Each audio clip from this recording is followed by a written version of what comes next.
So what are the characteristics? Of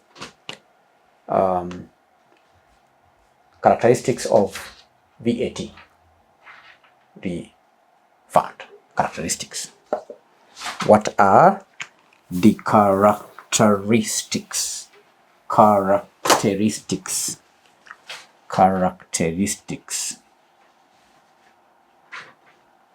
and types? Characteristics. Now, candidates, one characteristic of refund of VAT is that excess input tax. Excess input tax. I've defined it here. Excess input tax is one characteristic of refund of VAT. This is the most frequent type of VAT refund. It arises when VAT registered person's input tax exceeds their output tax for a tax period. And this typically happens in case of zero-rated supplies. Because since no output VAT is collected, but input VAT is incurred. So a credit accumulates, and it also occurs when VAT is withheld by appointed withholding VAT agents. So the amount withheld is a credit, and if it is combined with other input tax, exceeds output tax, and a refund position arises. Number 2, paid in error. Tax paid in error. Tax paid in error. This occurs when a taxpayer has erroneously paid VAT that was not due. And that could be because of a miscalculation or payment to the wrong PIN. And it may be payment also for an exempt supply. So the claim for tax paid is in error generally must be made within 12 months from the date of payment. The claim for tax paid in error must be made within 12 months from the date of payment. Then there is VAT on bad debts. VAT on bad debts. VAT on bad debts. A VAT registered person who has supplied goods or services, accounted for and paid VAT on that supply, but has not received payment from the customer, can apply for a refund of the VAT component. But of course that comes with certain conditions. And one condition is that the claim can be made after 3 years from the date the supply was made.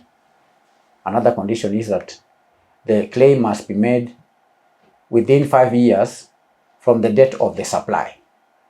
Another condition, the taxpayer must prove that all reasonable steps have taken place to recover the debt.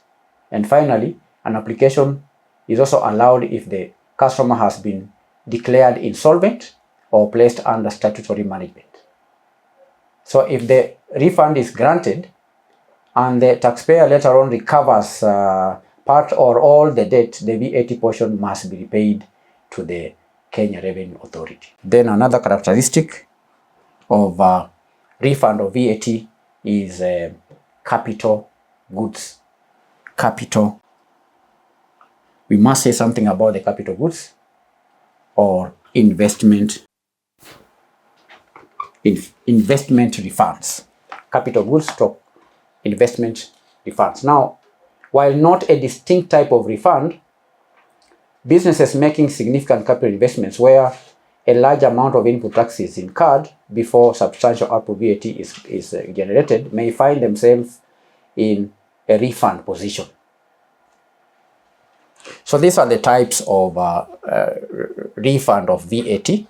The types. One, we have excess input tax. Where we have excess input tax, that can necessitate refund of VAT. There is also tax paid in error. VAT paid in error can also lead to refund of VAT. Then there is VAT on bad debts, where business applies to debtor and the debtor fails to pay.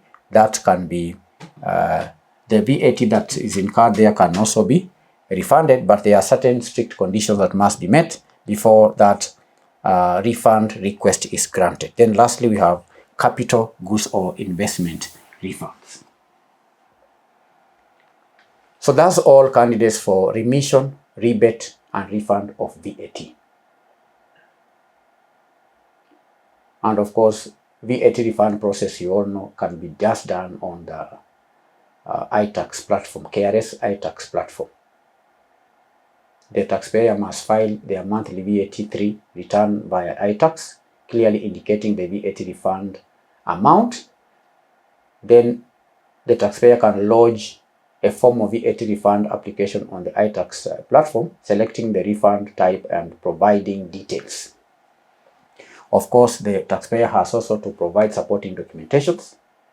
That may be required to attach all necessary supporting documents, including valid eTIMS tax invoices for all input claims, export documentation for zero-rated exports, withholding tax certificates, and so on.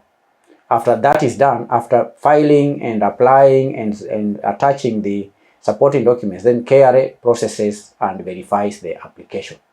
KRA will review the application, and that has to be done within a time frame of 90 days.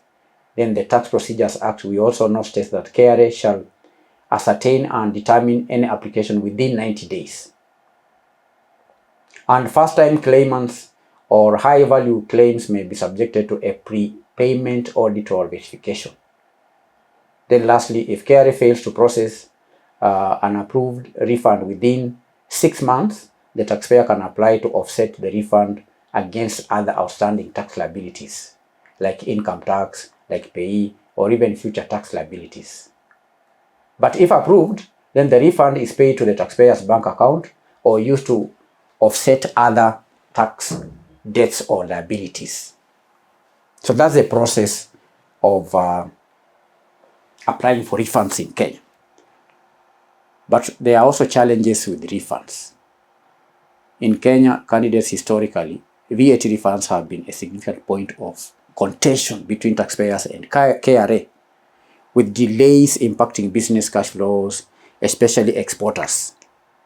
And while KRA has made efforts to streamline processes, delays can still occur due to budgetary constraints at KRA for refund disbursement. Delays can also occur due to audit queries and verification processes. Delays can occur due to discrepancies in records or documentations, and so on. So that's all for remission, rebate, and refund of VAT. And it's important for you to remember, we've said that while remission and rebate refer to specific forms of tax relief, the refund mechanism is the most common way for VAT registered businesses to recover excess VAT credits, particularly those engaged in zero-rated supplies or those subjected to withholding VAT. That's all. Thank you for attending the lesson. The lesson has been on remission, rebate, and refund of VAT. Bye.